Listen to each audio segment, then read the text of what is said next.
What's going on, everybody, and welcome back to the A Show. This is it's our 18th episode, It's the Meelz. 18th. We had it wrong on the run sheet, but you know what? You saved it. That was a good Yeah, save, my friend. yeah. I knew I had it wrong because all I did was copy and paste like a previous run sheet, so I was like, I'll fix this shit later. But it's the 18th week. We're almost at 20 weeks on this show. Once again, this is the show to listen to, the show to follow every single week for the latest and greatest in pro wrestling. It's been a great week, I think, in wrestling so far, and I had an even better weekend. It's been a fair week. It's been a great week for fucking wrestling. I like the fairness of I like the experience of just like not every week is Enzo Mori gets fired or blah blah blah. Some weeks are just like we got wrestling to talk about, which is Oh nice. man, that week was rough, man. Breaking news all the time, man. Like that was the Raw 25 week. Sometimes we don't have Raw 25 weeks. Sometimes we have go home shows for C grade pay-per-views and we just talk about that. Yeah, and this week was definitely a really cool. We had a really cool go home show, and we had a lot of just really cool happenings that went on Raw. Not so much on Smackdown, as we'll get to later. But we also watched something very interesting this week. If you remember last week, we we started watching WCW. I don't know why I let you convince me to start doing this? But yeah, This was the January 10th episode, I believe I said, right? January 10th. Yes. If I've watched the wrong episode, I'm going to be so angry, but it is their January 10th episode, yes. So we got a excellent match between Oklahoma and Asia, and yo, I thought I got the wrong episode. I was like, yo, what's going on? And you had an absolutely insane angle with Jeff Jarrett wrestling 3 times on the show. God damn! But you said you've read the death of was it the death of WCW? Yes. Yeah. So hopefully you have more context to this because I have no idea what's going on. I feel like I've been dropped in a time warp and I have literally no idea who these people are, what are they doing, and why are they doing this. So I'm very hoping you give me context to all of these non-contextual things. Like this wrestling does not hold up. It wouldn't have held up the following year, but it definitely doesn't hold up 18 years later. Well, this was a big Nitro, and I'll talk more about it because obviously we have the just the place of Jeff Jarrett, and I just so happened to say it was this episode, and he just so happens to get into the Hall of Fame, which is going to be our first point on this week's No Holds Barred segment of the show. Great segue there, I have to say. I agree. Jeff Jarrett in a move that not anyone thought that was possible. No one thought it was possible. Nobody thought that it would ever happen. Jeff Jarrett is going to the WWE Hall of Fame, the biggest finesser in the game. I think, you know what? I think probably this wouldn't have happened 15 years ago. This wouldn't have happened 10 years ago. I don't even think this would have happened 5 years ago. But I think with the state that WWE's in now, and they're sort of recognizing outside companies and recognizing, people who've done things, but then even just Jeff Jarrett and just the history they had. I mean, for a long time, just reading dirt sheets and things like that, we've known for WWE and Jeff Jarrett to not have a great relationship, especially in the last 20 years. The way he exited the WWE, and it was like he seemingly held them up for money. The way he was fired.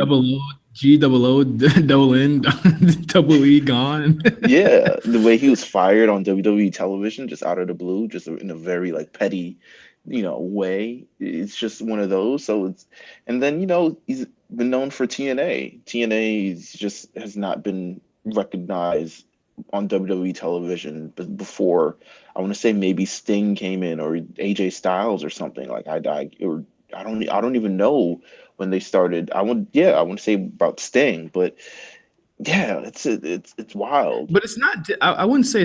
Well, I was surprised it was him, but I wouldn't say that the whole thing surprises me. We've seen Dixie on the network. We've seen TNA guys coming to the actual WWE, and now we have Jeff Jarrett, and I think that it's really cool. It's very full circle. Just knowing how scary it was for him late last year with him going to rehab and him, having and struggling with addiction issues. And I think that, this is just a great moment for him. I'd love to hear the story. I want to see who inducts him, honestly. I think there is a number of people within the company that could induct him. Road But Dogg. it could be Road Dogg. It could be AJ. It could be Sting. It could be Sting. It could be Kurt Angle. It could be Hogan. Who knows, right? He's No, made whoa. I know it's not going to be Hogan. It's 100% not going to be Hogan. Let's just get that out of the way. But you know what? I think it's good. They're recognizing him because I think really his post WWE career. I mean, even post WCW career, and he won the World Championship in WCW. I think everything with TNA moving forward was really the thing that sort of crafted him as a Hall of Famer, because he started a company in the midst of the end of WCW, and believe it or not, it's still going on today. It just had a lot of close calls, but it's still going on today, and has produced a lot of talent that WWE currently has. Now, do you think that he will play a stronger role or a bigger role in the actual WWE programming, or will this just be a one and done? He kind of gets inducted and then that's gone. I've got to think one and done. Like, there's no way I could think that he become like a force on the. I don't think anybody, at least Jeff Jarrett in the WWE, wants him for, I don't know, creative services or consulting. I don't think they need that. I think they have. He'd be a good trainer. I think he'd be a good trainer or a producer. Yeah, I think if he came in, but you know what? I don't know the relationship of between like Triple H and Jeff Jarrett. I have no idea the relationship between them. I know Triple H wrote a very nice, the Twitter post regarding, or a tweet rather. Why am I saying Twitter post? Like I'm like 88 years old. He wrote a nice tweet summarizing his career in about less than 280 characters. I know he wrote a nice tweet for him, but I don't know the extent of their relationship. I mean, it was even Kurt Angle was. People wondered, well, was Kurt Angle's role when he was, announced to be heading back to WWE, and we didn't really know until, he was announced as GM of Raw. So I don't know. I think it's beneficial, but I don't know. I don't know if he has, like, in terms of everything they're doing in 2018, I don't know if Jeff Jarrett can contribute to a forward-thinking WWE in 2018. Yeah, I think it'd be cool if only to build up the behind-the-scenes presence of the NXT. Like, I think that Triple H is stockpiling for the future, and I think he's getting really smart guys to do so. And I think just business acumen-wise, Jeff Jarrett is definitely a guy that he's like a cockroach. Like he continuously comes back, and I really would love to see what happens afterwards. I don't want to see Jarrett on screen. I don't think he was that popular, but I think that it would be cool if he had a backstage role in some way, shape, or form. What do you think about his wrestling career, at least? Because there's a lot of people who says, hey, he doesn't even deserve to be in it. I mean, I think one of the most notable clips that we had, I forgot what documentary it is, or it might have been, the fall of WCW, but something along the lines of Jeff Jarrett thought he was the biggest thing in his, country Tennessee bumpkin mind, or something along those lines. Because I think the line was he busted 1,000 guitars and never drew a dime or something like that. Right, something along those lines. I think Jarrett, it's always been a good hand in the ring, never above like mid card to me. He's never had like a match that was just absolutely incredible. I think the match he had with like Chyna, he made her look really well. I think he had a really good match with Shawn Michaels once. And I mean, WCW, you can count that out. I think other than like the ladder match with Chris Benoit in WCW, that was literally the only match that I thought that was really good from him.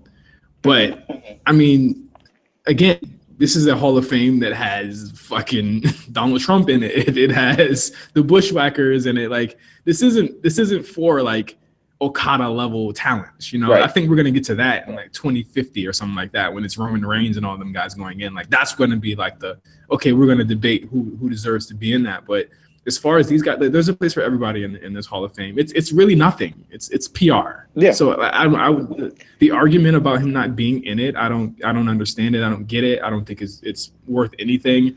I mean, he's definitely a better wrestler than Ivory, who's in the same class as him. So I mean, it is what it is. It is what it is. Speaking of things and that are Hall of Fame worthy and Hall of Fame worthy names. You tried it. Oh, I tried. I tried. We're going to be debating him. Well, you love him. You love the guy. You want him to win the Elimination Chamber second chance. Okay, I thought it was. Yes, I thought he could have won. No, I didn't think he could have won. I thought I thought it would have been nice if he won. I didn't think he was actually going to win. But go ahead. Apollo Crews is now Apollo. So he could not dodge last name clipping. I think Vince McMahon probably looked at the roster sheet and was like, who the fuck is Apollo Crews? And was like, cut his last name off. You know what's so terrible about that, though? You know what's so terrible about that? They literally created the moniker Crews Can't Lose. Yeah. And they chopped the name instantly. And then it's like, now Titus is going to have to come up with Apollo. Apollo don't follow. Apollo don't follow. Follow to Apollo. Something like that. Back to Mac. Whatever. But he's going to have to come up with something more witty. But I think, we saw him get a win on Monday Night Raw. I think things are looking up for Apollo. So you know what? A name change means, hey, maybe we're investing something in him. And I love Apollo and not, Apollo Crews. And we've seen this happen before. We've seen it happen with Big E. We've seen it happen with Neville. We've seen it happen with Cesaro. We've seen it happen with Rusev. So it's just, it's a thing. Vince McMahon apparently hates last names. I don't know what to say. Shout out to Apollo. This is the Apollo era that we're currently living in now. Maybe Titus will just be Titus. Yeah, I do think that Apollo's he's been looking really, really, really great for the past couple of weeks. I think he's finding a confidence in the ring too. I think that's what it is. I think now they're giving him a little more opportunities, and I think he's playing a little bit more. He's a little bit more free with the Titus Worldwide sort of gimmick. I think his confidence in the ring is just improving. He doesn't seem like a deer in headlights anymore when it comes to doing things. I mean, he still does kind of a little bit, but I think I remember a match he had with Jericho that was just all off. Yeah. And I don't know what happened there. That might have, because he almost hit like a moonsault and land on his neck. Just something crazy like that. But I think he's benefiting from the gimmick, and he's benefiting from being in the ring so much and having actual fun. And I don't think he's worried about, oh man, I could be fired, or oh, I got to impress, or something along those lines. I think he's legit being loose. He still doesn't have, the charisma that like a John Cena or anything has, but it's something you could build with. Yeah, it definitely could. The next point on No Holds Barred this week, joint pay-per-views are back. I love it. So that WWE announced earlier this week, it was rumored over the weekend that they were cutting back on pay-per-views altogether, and that all pay-per-views would be joint pay-per-views, with the clipping of a few pay-per-views that were still lingering for the brands. But it's looking like we're scaling completely back to, it looks like 12 now after WrestleMania, mm-hmm. and they will all be dual branded shows going forward. So what people are concerned about is what that will mean for the mid-carders and how long these shows will be. So supposedly the shows are supposed to be now an extra hour long. So now all the shows are going to be 4 hours long. So you get 2 hours for SmackDown, 2 hours for Raw. You think, but probably not. It's probably going to be 3 hours for Raw and 1 hour. Just by the disparity of talent. There's way more talent on Raw than there is on, SmackDown. And then when you add in the cruiserweights, that's another thing. I think it's good. I think a lot of, we're going to probably talk about Elimination Chamber pay-per-view that's coming up, but that's a show that does not have a strong undercard, and neither does the upcoming Fastlane pay-per-view. And I think it's the Fastlane pay-per-view doesn't have a good upper or mid. All right. I think the matches will be fine, but I agree. And I think it's 4 hours is still far too long for me to be sitting through. Maybe I'm just old and I'm just used to the 3 hour format. I think even 3 hours sometimes drags. It's just more to consume because you have to think that we're gonna get 4 hours there, another 3 on Monday, and another 3 on Tuesday, and Not then to an mention hour the on hour Wednesday. pre-show before. Yeah, I'm fearing that, but I think that with like Sunday's Elimination Chamber, like obviously the 2 top matches are going to be like an hour because the Elimination Chamber is always an hour, Hmm. and then you'll have maybe a tag match. I'm pretty sure they're going to announce a tag match, and the Woken, Matt, and Bray match. But it's stuff like that where it's like, okay, now you're kind of all the top guys are in a big match, and I think you're going to face the same problem with Money in the Bank. That's why that's a good idea. Well, it was already dual branded anyway before this change, but Hmm. it lends more to that being that way. But it also, to me, in a way, makes it mean more when Survivor Series actually does happen. Remember we had that big question last year where it was like, what does it matter if this just happened? You know what I'm saying? Why does this matter? Why does this brand supremacy matter? You can really build a brand supremacy storyline from who's going to have the best match on any brand during the dual branded pay-per-views. You know what I'm saying? And you can make storylines out of that for this year's Survivor Series. I agree. I think it's a good idea to have just Some sort of interaction. yeah, interaction, some sort of interaction. Like it's a really cool idea. I think I think as I said, the single brand pay-per-views have been slipping. I think by virtue of it gives mid-carders with the extra hour, I think they're still going to find a place on pay-per-view. And if they don't, I think they'll have a high-profile match on their actual show. So maybe a Raw will get a step up in quality, or a SmackDown will get step up in quality in lieu of an actual match on the pay-per-view.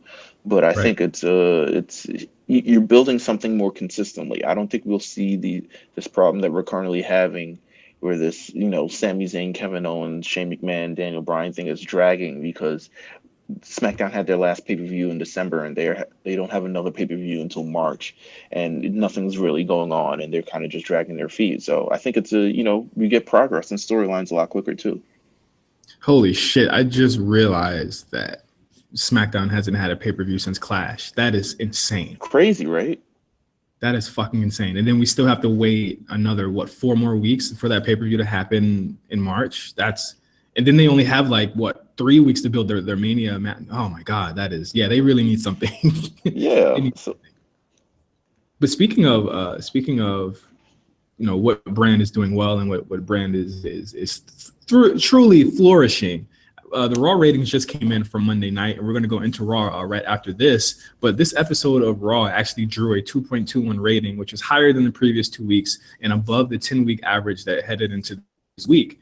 Especially as anyone already knows or everyone has already heard, Raw was basically bookended by not even booking. It was started and kind of finished on the same show with a gauntlet match that was pretty much the first 2 hours of the show, and that drew an average of 3.5 million viewers. In the second hour, dropped slightly to a 3.509, but the third hour, which is the most interesting part, actually drew 2.8 million viewers, which is that's insane. This week's drop off from the second to the third hour was just 9,000 people. So that when you think about that, they actually did better by just showcasing wrestling on the show. It's crazy. I think it's a crazy concept in 2018 that wrestling can sell a wrestling show. I think it's I think we all questioned it in the beginning because WWE has this sort of trope of that they do where they essentially have the match before they have the match, and then you're sitting through you have the match to set up the match, and then after the match happens at the pay-per-view, then there's a rematch. So it's essentially you're sitting through 4 weeks of essentially the same match and maybe a tag team variation in between. Yeah. But this one they put their thinking caps on for this one and actually decided, hey, we're going to do something really big and we're going to do something major. And I think the star that came out of it was undoubtedly Seth Rollins. Absolutely. And let's go ahead and get into Raw here for our weekly recaps. Seth Rollins is the Iron Man. I think more than anything, following up on his promo last week saying he wanted to become Monday Night Raw and the Monday Night Rollins spiel, they really gave Seth Rollins given a main show since he came back. He was in the gauntlet match. He started off the match against Roman Reigns. They went about 27 minutes. which saw Seth Rollins beat Roman Reigns clean. That's right, clean in the middle, in a fantastic match that I think really shows that he and Roman rather have really, really good chemistry, and they can have really great matches. And it took me back to their match was 2 years ago, when he actually won the belt. And what did you think of the match before we go forward the gauntlet? I thought the match. I thought it was a good way to sort of have that sort of encounters that they're probably going to have anyway by just booking 3 separate matches, and I probably would have yawned at it. You would have probably saw Rollins versus Reigns, Cena versus Elias, Miz versus Strowman, and I would have been like, okay, I get what we're doing. So I thought this was a good way to sort of structure it all, and a different way to structure it all. And make it feel important. They made this feel important. I think from the jump, especially when you started off with Roman Reigns versus Seth Rollins, you realize one of them has to lose. Yeah. And it built an intrigue, and I think that's why people tuned in, because it was like, you're going to start the show with Roman Reigns and Seth Rollins. So that's automatic. Like, you have to view this. You have to watch this. Right. And I think, Seth Rollins pinning Roman Reigns and John Cena is equivalent in the same night. Hold on. We're going to get to John Cena. We're going to get to John Cena. But I think that. Go ahead. I think that where they did do it correct is that Seth needed a lot of rehabbing, and this match definitely showed that he could become the babyface that we've always wanted him to become. He's been in a babyface for almost 2 years, almost longer than he's been a heel. And having his character, and in the same way that it helped out Finn in the Royal Rumble, and it helped out like Sasha in the Royal Rumble as well, he was rehabbed, and this became about him. And we'll get to this later on in the gauntlet. I think that is ups and it's down. The next match that he had was against John Cena, which was a slower match. It was more so building off of the fact that Seth was already tired. He'd already been going for 27 minutes, and he went another 20 minutes with John Cena, where in a year where I feel like John Cena has been kind of phoning it in, I think Seth kind of carried this match as well with the selling, and I know like the knee selling that he was doing was kind of like on and off, but I liked it. I think that the match was great, and you saw John Cena get pinned here again clean with the stomp, and Seth Rollins moves on to the next challenger. But what did you think about the second match in the gauntlet? I thought the second match, I thought it was good. I thought you could definitely tell that they were pacing it just from the way they're sort of John Cena's slowly, reacting to these things. And I didn't if I had probably one thing about this match, it was just sort of the overacting of John Cena, and just playing a lot to just a bunch of different things, and doing a lot of different things, and playing a lot to just having, I don't know, he's having a tough time. I'm like, dude, you've been in there 15 minutes, relax. He's been in there for 45. Like, you're good. Like, I didn't get that, but otherwise than that, I thought the match was amazing.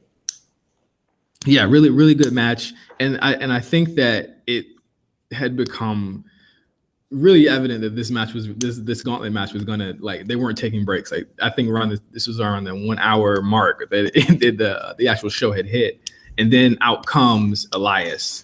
And at this point, Seth Rollins has been in there for an hour. Just a straight hour. And I think this is one of the longest stretches of a match that has ever been done on Monday Night Raw history. And to give that to someone like Seth Rollins, who I think is well deserving of it. Like, Seth has been lost since that Triple H feud. He has been absolutely lost. I think the KO feud, while they had pretty good matches, it didn't do him any favors.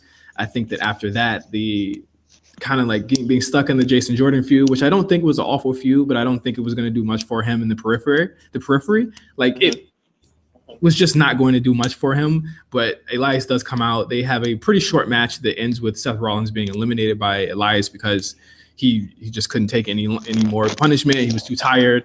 And they actually did something cool here where they had picture-in-picture interviews with all of the people who had lost or who were out of the gauntlet match. That I thought was a really cool touch, because they really made this show. They made this show feel like a real, like, I want to say, like, sporting event. Like it was a real, really cool way to kind of bring Raw into a different type of feel. and give that sort of live reaction and give these guys like you sort of have that you get the live reaction of maybe some guys who are in defeat. I mean, pretty much everyone who had an interview was in defeat, but you saw the sort of, they've been through the ringer and what their mind is and how they feel, and I thought it was just cool. It's just to dedicate that first 2 hours to sort of selling this pay-per-view. And it held me. I think that held me more than anything on Raw has held me in years. I can see, you can see from the ratings for those first 2 hours, it held everyone. So from that, we got an Elias and Finn Balor match, because Finn Balor came out afterwards. A nice little touch with Finn clapping as Rollins walked out of the match. They had I think the match went around 17 minutes. Pretty solid match. They worked on Finn's arm or shoulder, and then they worked on Elias's ribs, which were still injured from Braun Strowman hitting him with the big base last week. And it saw Finn Balor win. I thought it was an okay match. I think that in the middle of this, after Seth was out, I think a lot of people were kind of out of it too, because we knew who was coming up, and you could probably count by numbers or guess who was going to be eliminating who and who was going to actually probably win this thing. Right. Yeah. I mean, the Finn Balor versus Elias, I thought it was fair. I think at that point I used it as a cool down. Yeah. And maybe got myself Finn had a lot. It was almost unfair that Finn had to follow up those two excellent matches with Elias. Right. I thought they would have been into Finn versus Seth Rollins, but then I think they want to hold that. Yeah, I would have been cool with Seth Rollins, Finn Balor coming in and upsetting Seth Rollins. I don't think you want to have Finn or Seth, I don't beat each other or beat one or the other until it's the Chamber and it's time for them to go back to that match again. You notice they've been holding that match off for like a really long time. Yeah, and I thought it would have been a nice touch, just basically because they both pinned each other, and that's the reason why he got in the match. Maybe a sort of conclusive, maybe taking advantage, but I thought that would have been cool. But the Elias versus it gave Elias a nice little rub. And when I say hold off on it, I know they went against each other a month ago, and that wasn't a clean finish. So I think they're holding off on like the rubber match between those two. That's what I mean. But yes, or Finn does beat Elias, and that brings out the Miz, which they had a pretty regular. And again, like the quality went down and down as it got more sports entertainment as it went on. But it did see Miz win after pretty much an unclean win there with the Miz Taraj interrupting. Yeah. The Miz is out here doing the Miz things and doing as Miz does, and it's apparently, we all knew it was coming. I think that was a caveat. I think they got the Miz in there, and they got, just to show, what the Miz Taraj could do, and then essentially Braun Strowman came out, and Braun Strowman. Braun Strowman, of course, comes out after that. And how do you still rocking with not rocking with face Braun? I thought it was a good showing. I'm still different from last week because now he's not playing the guitar this week, but it's still I don't feel much for the guy right now. I think he is enjoyable. I think he's again the top face role on Raw is so weird how like fluid it is, because it's not really Roman, and I like that WWE doesn't feel, they're not scared to have Roman get beat on TV. They're not scared to have him get beat, period. Mm-hmm. And I think that's an underrated thing about that people don't mention about Roman, is that like he doesn't win a hell of a lot, right? I do feel as though like in the past month or two, I feel like Finn's looked better. I feel like Seth looked better tonight. I even feel like Roman looked better tonight. I'm just wondering what's the end game for a face Braun Strowman at this point. I didn't mind him here destroying the Miz, because that's what he's supposed to do. And the Miz and Braun have a long-standing feud that's gone almost to like way back in December. Mm-hmm. But he still doesn't do much for me as a character right now. I feel you. I don't agree. I don't feel it. I'm not feeling it right now. I don't know. Maybe after the Elimination Chamber, we can have this conversation again. But for right now, Braun, I'm on a holding pattern. But after the Elimination Chamber gauntlet match, which is You were literally just the wondering, like, Elimination what else could Chamber. they actually do? Like, Yes, what else is the show over? Like, can we they go home phoned it now? the fuck in. They phoned it the fuck in. That's what they did. We had a really awkward interview with Asuka, which Oof, did her no favors, no. and you just never want to have her talk that long. I don't even think they have Shinsuke talk that long. Like, you But just I think don't have her do that. I think they wanted to assist her by having, was it Renee or Charlie out there? I think they wanted to assist her, just sort of feeding her those lines. But I don't think it. I think just her natural pacing and timing when it comes to English and all these other things just didn't pan together. And quick mention, we did a poll, the A show poll over the Yeah, week, yeah. because we talked about last week of who's the more complete, just sort of superstar between Charlotte and Oscar, or at least who's the better overall star. And an overwhelming 70% voted Oscar. So you know what? I guess the people agree with Justin on this thing, but I still don't agree. But Um, whatever. I don't even think it's an argument, and I don't think you should use this promo. I don't think you can use this promo Oh as no, I'm proof not going to use either. this promo. This promo is that it maybe even, a few weeks ago, Nia Jax was like, she can't even speak English, and I was Yeah, just like, I'm ooh, glad we're away from that. I'm so yes. glad we're away from that shit. But but you know what? Nia Jax pops in nonetheless. Speaking of Nia Jax, she showed up. She laid her Yeah. out, and that was that. And the show ended with a really awkward and really botchy 6-woman tag match. I think the less said about that, the better. So I thought it was let's go ahead. it adds a little bit of intrigue between, you got all the teams in this match, and who will cross on who, and only one woman could win the championship, and who's going to do that. So I think it adds a little intrigue. But yeah, the less said about the actual match, the better, because the actual match was not good.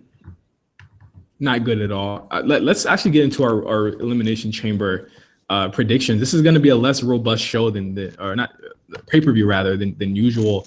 Woken Matt Hardy versus Bray Wyatt. Do we care? I don't No, not care. really. I think it's a good little. I think this is the match that's supposed to be good.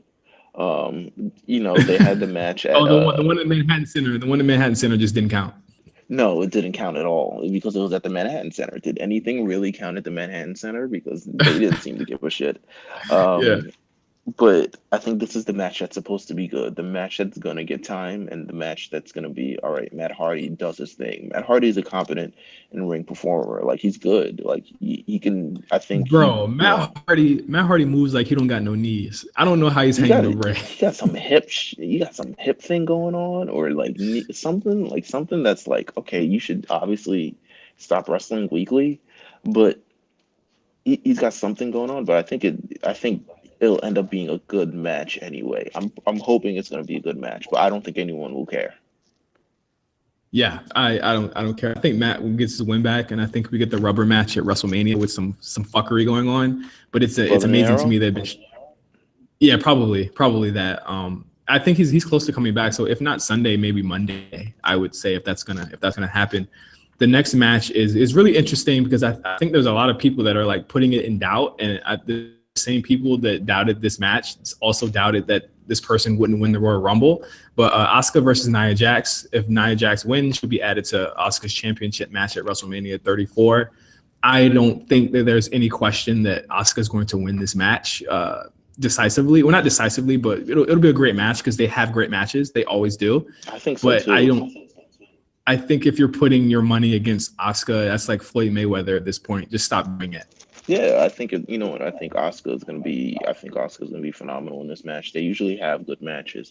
Somehow Nia Jax just decides when she's going against Asuka, she's gonna just be more brutal than ever because Asuka's really gonna kick the shit out of her. So she does that. She really plays into this sort of brutality of it all. They've done a good job of making them look somewhat even over the last month. So I think it's gonna be a good match. I think that's all you can hope for at this point. Yeah, one thing that's interesting, Asuka didn't choose who she wanted yet, right? No. So like if she had let's say she chose Charlotte, does that mean Nia, if she lost to Nia, then she'd have to be added to that match again with Yes. Charlotte? Yeah, they've said on Raw that essentially like it's a package now. So if Nia Jax wins and Asuka chooses Charlotte, then it becomes a triple threat match on SmackDown. So I don't know if SmackDown officially acquires both Nia Jax and Asuka, but the match will definitely be a triple threat. That is weird because I don't think it's mentioned very often on TV. Rather, that she chose anyone for the title match right at this moment. No, they I'm they not they sure if mention it, it in sort of in briefly, but they don't really mention it, make it a big talking point. yeah. But imagine a triple threat match between Asuka, Nia Jax, and Alexa Bliss. I think that would have a whole lot of story behind it. But I don't think it's gonna I happen. think, So yeah, I I can't speak on things that will not happen. But I mean, this leads us to really a more interesting point on the show. I've been holding out for a certain thing to happen on the show, but it didn't happen on SmackDown because nothing happens on SmackDown. But Ronda Rousey will be at the show to sign her contract on Raw. I definitely think some fuckery will happen there. I thought that it would be Charlotte coming out and challenging her to a Mania match, but the way it's looking, she's going to stay on Raw. And I don't know how this would work with Asuka being on Raw as well, because the first match you would want to see obviously would be Asuka and Ronda Rousey. That's why I'm thinking, and I really hope this isn't true. I really hope they do some course correcting here. I really think Asuka might choose Charlotte, man. You don't want to have those two on the same show. You just can't have them on the same show. To I me, agree. I agree. Unless they're looking towards a SummerSlam matches early, but you know, I really don't know. I don't know, but I think Asuka would benefit SmackDown. I don't think she would benefit SmackDown for long, since SmackDown has their own sort of toilet problems. But it's you'd be running into Asuka beating the Riot Squad every week, and Asuka I would don't beat know. the women's roster on SmackDown is not that large. Asuka would Yeah, be run through them by whatever the December pay-per-view is, and then it would be what's next for Asuka. Maybe bring up Ember Moon then, but it's a gosh, I can't imagine. I would cringe. I think people would, cringe at the thought of Asuka on SmackDown. I think it would do worse for her character. it's weird. It's a very. I think this contract signing is going to be a very interesting segment on the show more than anything, because I think we're really going to get the Mania direction for Ronda out of it, obviously, but because we're going to see exactly who it's going to be. And I think at this point the women's Mania direction is more interesting to me than the actual men's direction is, and I think for the first time that's really like super exciting to me. Which leads us to our next match, which is the first ever women's Elimination Chamber match for the WWE Raw Women's Championship. You've got Alexa Bliss defending her title against Bayley, Mandy Rose, Mickie James, Sasha Banks, and Sonya Deville. I gotta choose Alexa Bliss. There's no way I could see anybody else winning. I mean, I could see Sasha winning, no doubt. I could see Sasha winning, but like again, or Bayley. You got to factor the Asuka thing into it, where it's like, who is Asuka? She's beating Sasha already, but then again, she's already beaten Alexa. She's beating all these chicks already. So it's like, I'm not sure. I think out of it, if Sasha does win that, then you have a ready-made feud with Sasha and Bayley for the title at Mania, Nia and Alexa at Mania, and Asuka Charlotte at Mania. But then where does that leave Ronda Rousey? And then where does that leave Alexa Bliss? No doubt probably has some sort of rematch clause. So they got to figure their way around that. But yeah. Very, very interesting thing. I don't think that anyone is winning this but Alexa. I think you need to have her hot going into Mania. I always thought it was going to be Paige and Asuka at Mania, or some way getting Alexa in the mix there. Mm-hmm. But I do think coming out of it, like I just said, like Sasha Bayley for sure is a lock to me at Mania. I think Alexa, I'm not sure anymore. Like I'm really not sure anymore, but I do think Alexa is going to win that match, which leads us to the second match that I think will be closing the show, the male Elimination Chamber match, which I'll say the contenders, but I think we both know who's going to win. Braun Strowman versus Elias versus Finn Balor versus John Cena versus Roman Reigns versus Seth Rollins versus The Miz, the first 7-man Elimination Chamber match, and the winner goes on to the Universal Championship match at WrestleMania 34. Roman Reigns is going to win this. I don't want you guys to Roman or Braun. I don't think Braun's winning this at all. And like I said a week ago, I think the stories for Mania come out of this match.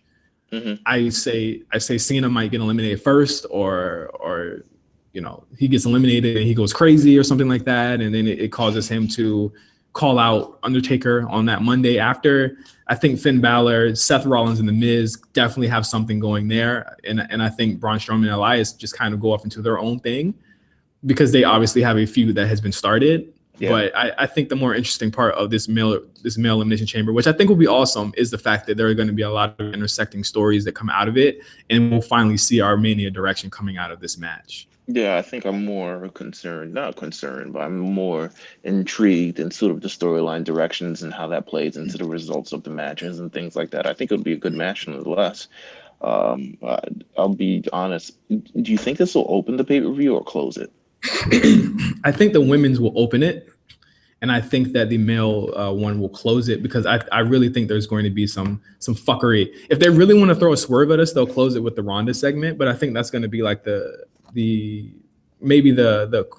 want to say the middle of the show, probably. If I were the middle, but then I also would feel like Ronda signing it after the Raw Women's Elimination Chamber would be kind of, I think it would add a little more intrigue to the women's if they close the show, just so that it's like, okay, who's going to face Ronda? Who's going to, Asuka, whoever, who's going to do what? Like, I think you lay out the sort of WrestleMania card, and then you kind of like, you kind of end it there.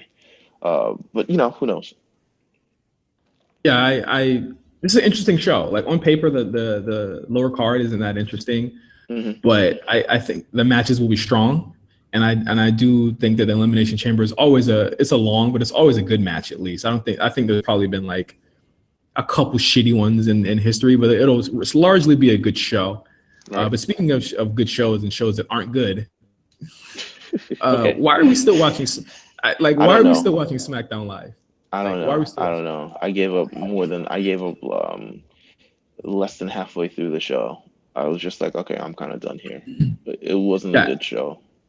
This show sucked. It was a terrible show. It has done nothing for me. The show has done nothing for me. They should have ripped off the gauntlet. Yeah, if they rip off everything else, they should have ripped that shit off. I think on this episode of SmackDown, you started off with a terrible AJ Styles promo. This reign for him, the second reign, has done nothing for him. I think I'm ready for them to just get to the point and get to the Nakamura match. Again, Nakamura not on the show. Yeah. He did get a video package from what I heard, because I tapped out at like 9:00. Yeah, he did. I only know that from the YouTube. Yeah, and Rusev not on the show.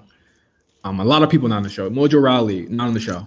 A lot of people they've been putting stuff behind are not on the show to make room for this fucking ridiculous Shane McMahon, KO, Sami Zayn, Daniel Bryan bullshit that's not going to lead to anywhere. This show is terrible.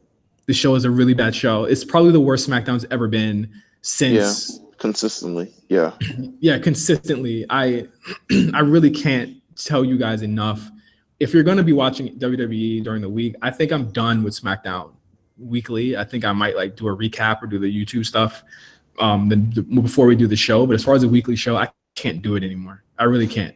I'll probably say I'll determine in the first 15 minutes whether I want to continue to watch SmackDown or not. And that'll probably be the way I decide things from there on out. It's usually playing on my computer on mute. That's the thing, though. Like, it's usually playing on mute. It's really just background television now. I was hoping that they would do something, but I'm feeling like their actual show won't pick up until March 12th, which is the night or March 13th. I'm sorry, the week after Fastlane. Mm-hmm. But we do have a clearer picture of what that show is looking like, and holy shit, it's gonna probably be some straight garbage. You right now that's booked for the show, you have Charlotte Flair versus Ruby Riott for the women's championship, which if they don't do the cash in there, I'm not really sure what the fuck's going on. I think it'll be a strong match, but I just don't think Ruby Riot's looked at as a strong character, and she came in, very strong on the show. You also have, again, this is pissing me off even saying this, you have the Usos and the New Day again. Yeah, that doesn't make any sense. I don't know why they just didn't pick Gable and Jordan, but I think because they had that match at the Royal Rumble. But I would have been down for it again. Like it seems like a natural thing. Or the Bludgeon Brothers. I thought they were moving in that direction, or something along those lines. They have absolutely killed that pairing after the Hell in a Cell match. I don't want to see it anymore. I don't really know any new way you can do this. Maybe a ladder match, but you don't want to do that before Mania. I think they just needed. I think they know the status of SmackDown, and they just we need a really good match. Like we need a hands down, a match that's going to be great, no matter what. And then you have Bobby Roode versus Randy Orton, and this could possibly be a 3-way. With I think Jinder it's Mahal. going to change. Yeah. For the United States Championship, I had always said that Bobby and Jinder they were going on a collision course. I said this from the jump. Putting Randy Orton in this not only complicates things, but it complicates things on a quality level where it's I just don't know what the quality of this match is going to be. I don't think it'll be good. I don't think both guys are none of these guys have matches that are too out of the box. They tend to check all the boxes with their matches, and it's kind of the same formulaic thing. I don't know if they have the sort of creativity that you need to have with a triple threat match, or even just with this one-on-one match. So I think it's gonna be fair, but no one's gonna remember it. Yeah. And then the main event so far as it stands is AJ Styles as champion defending against Kevin Owens, Sami Zayn, Baron Corbin, and Dolph Ziggler in a big what the fuck. I would have just rather the 3-way at this point, because there's no on SmackDown you had KO and Sami Zayn losing to put these two in the match. And then this week you have Baron Corbin and Ziggler losing for the definition of 50-50 booking, which, you know what, as much as people complain about Raw doesn't do 50-50 booking much, if ever, at all anymore. Yeah, I don't know what to say about the show. I don't have much to say about the show. It's fucking terrible. I can't do it anymore. I'm done. I'm really done. I'm done with SmackDown. But it's funny that we do this and we go straight into we're gonna go straight into another show that it's terrible in another way. It's terrible, man. It's bad. I'm mad I watched it. I'm not mad I watched it, but I thought it was just, what is going on? We watched, or I told Meelz. Yes, you told me. I don't want people to think that I watched this on my own accord, like you, some sort of sadomasochistic, guy who watches 2000 WCW. Yes. We watched the January 10th episode of 2000, which was a show that is infamous. If only for the fact that Jeff Jarrett wrestles 3 times on the show, but because of the just terrible matches on the show, and also the end of the show where they revived the NWO. And I think that's what everyone remembers this show as. It was the revival of the NWO with Bret Hart, who had just come from WWF 2 years earlier. Wait, and hadn't had a really January good run. 10, 2000? Yeah. Okay. Yeah, he had been there for 2 years at that point. This is January 10, 2000. Yeah. All right. I'm pulling it up now. Did you watch the show? I watched January 10, 2000, but Bret Hart was already in the NWO. No. It should have ended with Bret Hart versus Kevin Nash. Oh yeah, that's it. Yeah. Yeah. Basically it ended up being it was a big clusterfuck at the end. I'll just say that. Yeah. All right. Let's run through the show. Real quick. Let's do this, because this is the show. From the moment it begins, I have no idea what's going on. Yeah, because it ended up being Bret. I'm sorry, it wasn't the beginning of the NWO. I got this mixed up with another fucking awful episode of the show. I've been watching all of them, but it's basically the Terry Funk commissioner angle where they're going into NWO Sold Out 2000. Why is he commissioner? Why? Like, is it because Mick Foley's commissioner, and it's because he's on the other show, and they're like, well, if they love Mick Foley, they'll love Terry Funk because Terry Funk inspired Mick Foley. Is that the reason why? I don't get it. Why are they coming? Why are they beating up Arn Anderson in some sort of gang warfare? What's David Flair doing there? Like, what's going on? David Flair. Well, David Flair, obviously Ric Flair's son, he had become crazy because he had to live in his father's shadow, and he eventually did a crazy angle with he and Crowbar and Daphne, who I don't think, Daphne was his girlfriend at the time. Real life or on TV? On TV, he was with Stacy Keibler at this point. Oh man, the fall from grace that man has had. I can't. But the show opened with Terry Funk, basically. The NWO kidnapped Arn Anderson at the beginning of the show, correct? And that was the package from last week. So they packed him. I'm watching it on mute right now, and they packed him up. He's had this hardcore match with Bret Hart for some reason, and which I was just like, what is going on? Why is Bret Hart doing a hardcore match versus Terry Funk? Because it was old people versus the NWO. Also old? I don't think they were old then. Maybe they were like early 40s, but still, like, what? Yes. And why is Jeff Jarrett the young hip guy of the entire group?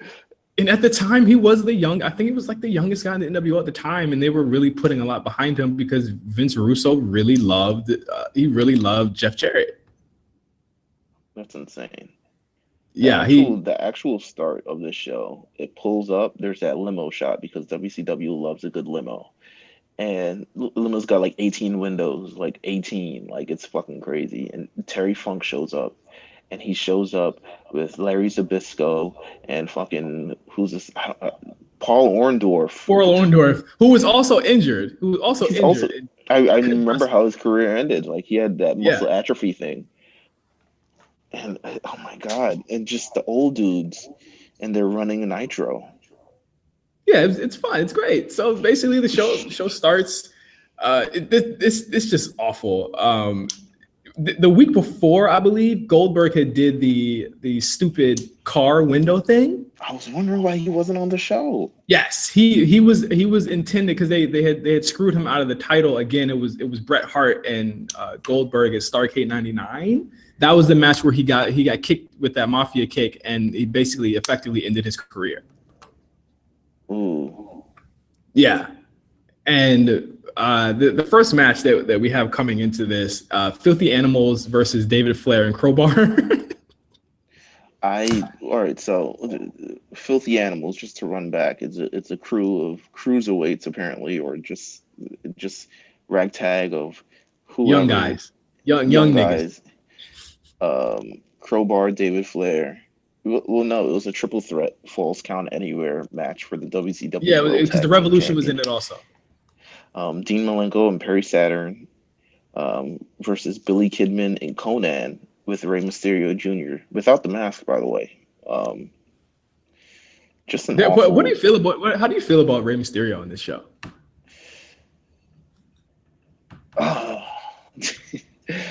I don't know what I feel about anything on this show, to be honest with you. This was like an experience that I've seen, but I've like mentally blocked out due to how scarring it was. Like, I've watched it, but did I really watch it? Like, Rey Mysterio gets his ass whooped pretty bad. What else happens? I don't know. The match ends. I don't know. This is so weird. Oh, they do that. They do this scaffolding. The scaffolding thing, which I thought was so fucked up. You know why? Because they completely did not clear out that table entirely. So he like crashes through Ray and hurts himself in the process. It looks like he hurts himself. Like, mad shit falls on him. Like, he falls on a bowl. Like, all this other, like, it's so WCW, man. Yeah, they completely they had that spot, and then they had Bobby Heenan say some shit like he fell from 70 feet. My God.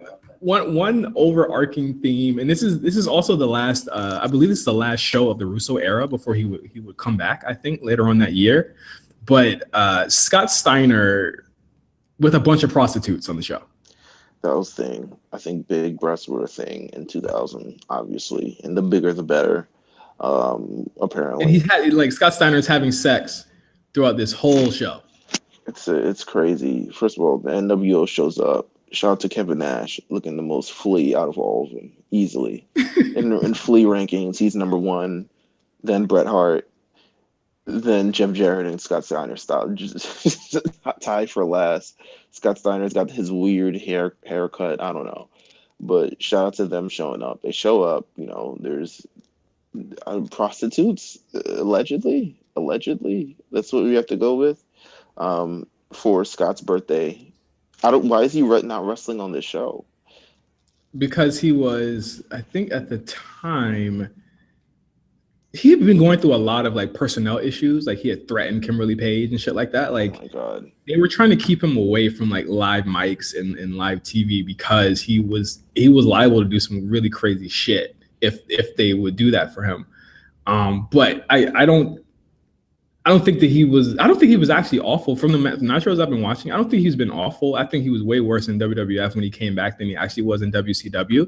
I think he and Booker had great chemistry, but there was just too many parts on this show where it was just like, this would not fly today. Like the Oklahoma versus Asia match would not fly today. No, I'm watching it now and it's terrible. I don't know why they thought this was a good idea. He hit her with barbecue sauce. This is something that's like, and then here comes Medusa. Poor her. The cruiserweight champion of the world, by the way. But more than anything, let's talk about Jeff Jarrett, Hall of Famer, wrestling against George the Animal Steele, Tito Santana, which is in one of the worst matches I've ever seen in my life, and Jimmy Snuka. Not to be outdone by that Jimmy Snuka match. Because the Jimmy Snuka match was fucking awful. All refereed by Chris Benoit. This is very... Oh my God. How do you feel watching Chris Benoit on the network or just in general? I'm so caught up in the actual matches that I kind of like I feel bad about it because I kind of like not block it out, but I do. But there's also a sinking feeling because he does get hit in the head a lot. Yes. And it's just like, damn, it's like every moment. He did the headbutt off the top of the cage in the Snuka match. But the gimmick was that Jeff Jarrett would face three old timers in different gimmick matches. And it ended up being like the Tito Santana was a dungeon match where if you fall on the floor, you lose. The Snuka match was a cage match, and the Animal Steel match was like hardcore match where Jeff Jarrett had to act afraid of a old senile man. Rest in peace, George Animal Steel. But like he had to act afraid of this very slow moving old guy. He's kind of creepy. I would be kind of afraid. Like the man he's kind of creepy. I don't blame him. Gosh. All things considered, I think that Jeff did the best with what he had. I think his facials and his selling and stuff like that. He had to sell a lot of bullshit on this show, and I think he did great with it. He ends up losing. Losing all three matches. All three matches, bro. He's the United States champion. He loses all three matches. And then to further the theme of kidnapping, like you kidnap Arn Anderson, you kidnap Jeff Jarrett. Then you kidnap Scott Steiner. I have no clue how these old guys they're going in like a kidnapping spree, and they stuff soap down Scott Steiner's mouth. This is what happens when you were in the WWF in 2000, and you see things like they had this segment with Buff Bagwell and Diamond Dallas Page where they had to talk to each other for 5 minutes and couldn't hit each other. Yeah, and it's just like what? And the storyline there was actually like some real life shit where it was like that was actually people actually like that was a big rumor at the time, and I think a lot of people have either corroborated or they like denied or confirmed it. But Kimberly was rumored to be in relationships with several guys back, in the backstage area. So of course, in Russo fashion, he decided to make that a storyline angle, and they had actually a great match at Sold Out. To me, I thought it was pretty solid. Why does it look like Buff Bagwell dyes his hair with shoe polish? like his hair and how He's orange he flea is. though. You say Kevin Nash is flea, like Buff Bagwell and Diamond Dallas Page were flea in this episode. Diamond Dallas Page, I could give it to. Buff Bagwell, I mean, we're gonna have a conversation. I'll give it to him. I'll give it to him. The glasses are The kind of fanny flea. pack? The fanny pack. Listen, in 2000, bro, 2000. Yes. They're all Yes, still bro. rocking fanny packs in 2000. Fucking dope. And also the another overarching theme of the show was that Terry Funk, in what other way would a commissioner do this, but he put the two lead members of the NWO against each other, which was Bret Hart and Kevin Nash. And this was, as you could probably guess, this was a way to get the belt off of Bret Hart, because he would not be able to do crazy matches anymore, but he actually gets a really good match out of Kevin Nash in the main event. But it ends in fuckery because wait, before you get to the main event, there's also another angle on this show between Booker and what's his face, Stevie Ray.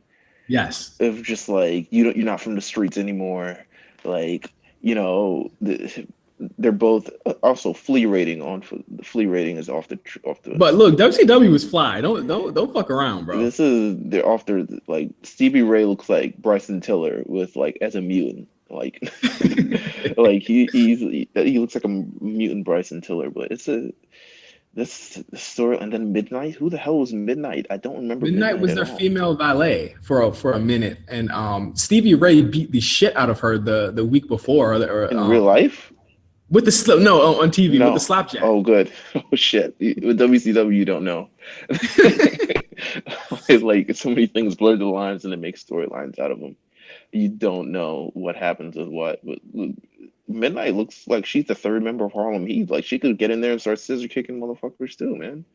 Like, she was a big motherfucker. She was big. The bigger the better. It was like, oh, you got one China? We've got like 8 Chinas on our show, and like of different races and all this other things. Like, this shit is crazy. But going back to the main event, we had Bret Hart versus Kevin Nash. Kevin Nash, and they couldn't go easy on each other. First of all, can we talk about the promo where there was like, if you go easy on each other, you'll be suspended without pay? Yeah. And both of them were like, I could go without pay. He was like, I'm cool with that. Like, I got enough money. Like, I'm caking already. Like, guaranteed contract, my guy. They were both like, okay, sure. And then the minute they said, oh, we'll strip you of the title. Wait, what? What? But this was like a week or two after Bret had called the title a piece of garbage.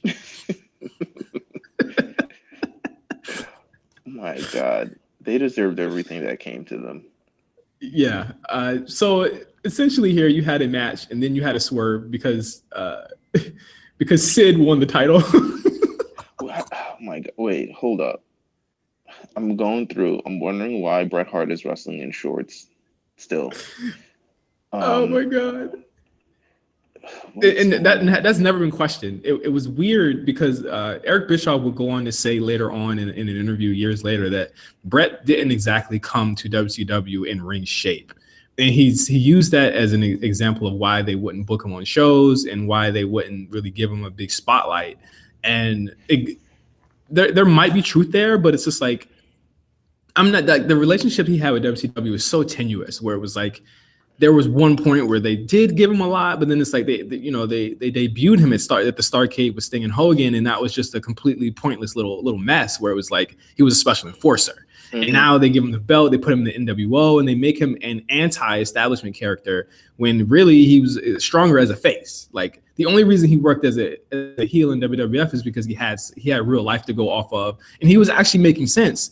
And he actually had a good face to go off of in Shawn Michaels. There was none of that here. He literally had to play second fiddle to Kevin Nash and Hulk Hogan and be in the NWO and basically be resolved to that fate. All of this is bad. All of this. Like, I can't believe I watched this entire show. Oh no! Let's not forget the close of the show. It fades out with Terry Funk coming out and branding Kevin Nash.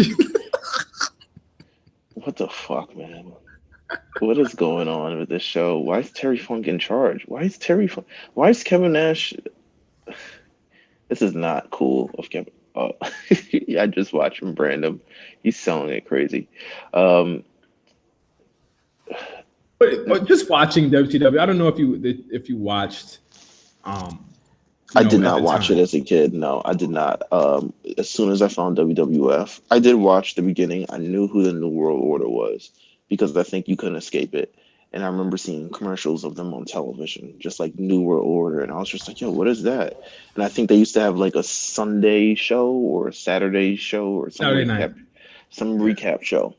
And I used to watch that as well, but I've never actually like I don't have any strong memories of watching WCW outside of maybe there was a Sting Hogan rematch. I think it was the night after Starcade. Yeah. I remember watching that, but otherwise I don't. And I remember the Sting joining the NWO was a big thing, and he did the double turn where he was like, "Oh, I'm Wolfpack. Nope, I'm black and white, or I'm black and white, and now I'm Wolfpack." I remember that, but I don't remember anything else. Like I was literally a WWF child. This is what the show became though. And I kind of fell off around 99 when Austin and Rock were at their biggest, and I was just Hmm. like, I don't want to waste my time. Even though it's going to 8 o'clock, I'm not going to waste my time with it. It didn't become must see viewing for me, um, ever. I watched, of course, everyone saw the last Nitro because it was the last Nitro, but after reading Death of WCW and watching these shows, there's a lot more terrible here than what people either remember or they were actually watching. So the reason I'm watching these is because I don't remember any of this stuff. I never watched it. So going into this, it's like, holy shit, it's worse than what the book said, and it's worse than what people have told me. And this is just an example of what that is. And I wanted you to feel my pain for the week. My God. So if anyone wants to watch this, we watched the January 10th, 2000. My bad. I was mixing it up with the week before.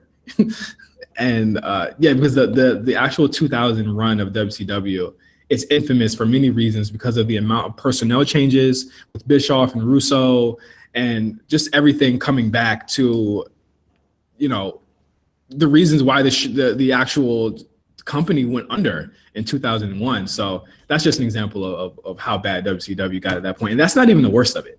That's not the No, worst of it. it can't be. It can't be. I remember the Juice. I remember that he was The Rock, but just the Juice, and he did all the Rock's things, but it was just the Juice instead of The Rock. I remember that shit. Um, Fuck. What else do I remember? I didn't watch a lot of WCW. I still, yes, Well, obviously you missed a lot, sir. So yes. I will continue my WCW watches. And if there's a certain episode I want you to watch, I'll mention it right here on the A Show. But for the A Show, before we get out of here, do you have a match of the week, or is it anything from this episode of Nitro? No. God no. If I had a match of the week, I'd probably say, I Let's don't make it really have. Elimination Chamber focused. Okay. Elimination Chamber. Which one was the one that Edge won? That's my favorite. Oh my God, On the bro. Edge mark. Um, he wins the world championship. He seals it. He seals the opportunity of a black man, and uh, enters himself in the elimination chamber. I'm trying to find where the hell is this one. It Um, was 2011. It was 2011.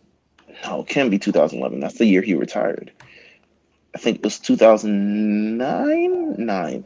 Oh wait. So No, you're right. It was 2009. it's 2009. So he's in two elimination chambers in one night. He loses the first one in like 15 seconds, like 3 minutes. Like he's the first one out. Like he's the champion and he's the first one out. They're guaranteed a champion.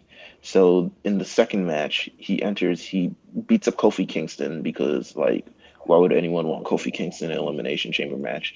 And he actually goes on to win it, and it's really thrilling. And I thought it was fucking amazing. So that's mine. No Way Out 2009 Elimination Chamber. Watch both of them I'll actually. go with I'll go with the first one, and I'll be watching that this week from 2002.